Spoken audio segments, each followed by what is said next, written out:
Correct. So Dakshineshwar is the place where Sri Ramakrishna Paramahamsa, right? Gadadhar was his given name, but he was called Ramakrishna Paramahamsa. So he lived there at Dakshineshwar, at the Devi temple in Dakshineshwar, right? He had his ashram also there. Yes, Swamiji visited that, and the way it happened was is also very interesting. It seems a flight was booked for Swamiji from Bhubaneswar in Orissa, which is the capital of Orissa, to New Delhi, but the flight had to go via Calcutta. There was no direct flight from Bhubaneswar to New Delhi. So he had to take a flight to Calcutta and then catch another flight from Calcutta to New Delhi. Okay. So I think the flight from Bhubaneswar to Calcutta, that got delayed. So by the time Swamiji's flight reached Calcutta, the flight to Delhi had left Calcutta. Okay, so in those days we only had Indian Airlines. All the private airlines were not there. So only Indian Airlines operated flights used to be there, right? So for that night, there were no more flights to Delhi from Calcutta. Okay, so then it seems Indian Airlines accommodated all the passengers who arrived late and who missed the flight to Delhi. They booked some hotel rooms and then they accommodated all of them as per the practice. They also offered a room to Swamiji, a hotel room to Swamiji. Swamiji refused, it seems. Because in those days, he didn't stay in a hotel. He would either stay at ashrams or at devotees' houses. He never stayed in a hotel in those days. Later on, he started staying at hotels, okay? So that night, when the Indian Airlines offered him a room at a hotel for him to stay, he refused that. And he said, I'll just go out of the airport and then in the morning, I'll be back again to catch the flight. Okay, so Swamiji tells us, I mean, he described this in detail as to how it actually happened, okay? So it seems he went out, he just walked out of the airport and what Mataji, that is the queen, the erstwhile queen of Patna, what she used to do was, Swamiji never touched cash with his hands. Never in his life. I mean, I traveled along with him. I traveled all over USA and the UK along with him, right? Several times. I mean, almost every evening, every night, people donated money to him. Even in India also, every location, people donated money to him. But Swamiji never touched money. Never. Not even once did he touch money.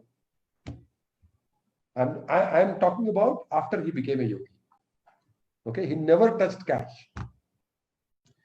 So what the queen used to do, the erstwhile queen, is she knew that Swamiji would not touch money, okay, would not touch cash. So what she used to do was she used to put some money in an envelope, keep the envelope in a towel that Swamiji used to hold. Okay, or in a small bag that Swamiji would just carry with his with the handle, that's all. So he had that bag with him when he landed at Calcutta and he just walked out of the airport. And then he says, I mean, this story was narrated by Swamiji to us in his room. So he says he just walked out of the airport and he found a taxi there. So he approached the taxi. I mean, we are talking about night, okay? So he approached the taxi and he talked to the driver. And Swamiji told us that driver was a Muslim. Muslim by religion. Okay, so he came to Swamiji, he did pranam and said, Maharaj, kaha jaoge aap? Kaun se hotel mein jaoge? Then Swamiji told him, no, I don't want to go to a hotel.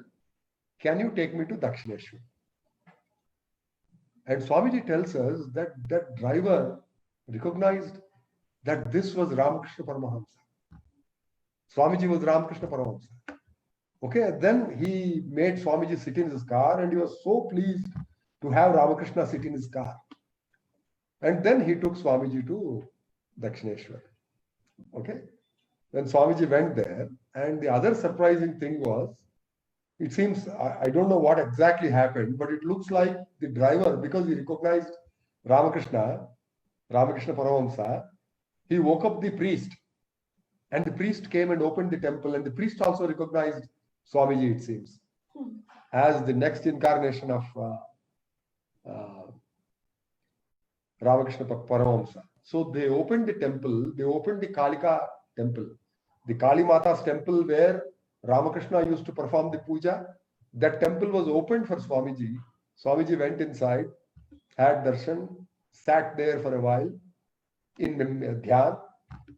He performed the meditation there, did the puja and arti to Mother Kalika Devi.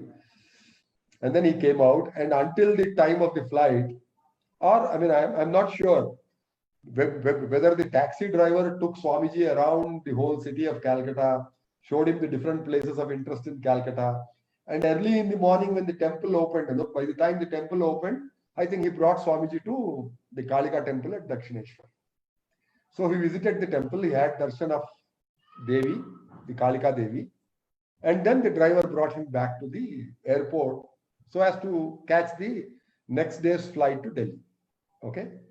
So at that time, it seems Swamiji handed him the bag, the handbag that he was carrying, in which he had his tickets also, or probably the boarding cards or whatever.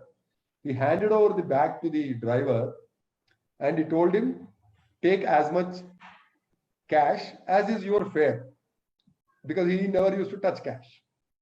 The driver, it seems, refused, saying that no, you are Ramakrishna Paramahamsa himself. I am so blessed to have you in my taxi, so I am not going to charge you. I cannot take any money from you.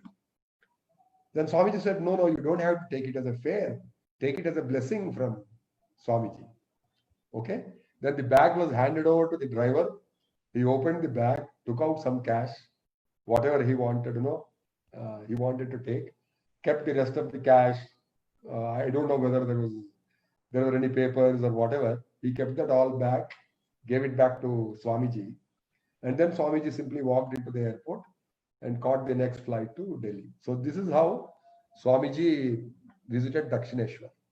So he told us that the taxi driver recognized him, and even the priest at the temple, at the Kalika temple, he also recognized Swamiji to be Ramakrishna Paramahamsa. Okay, so this is a story about Swamiji's visit to Dakshineshwar.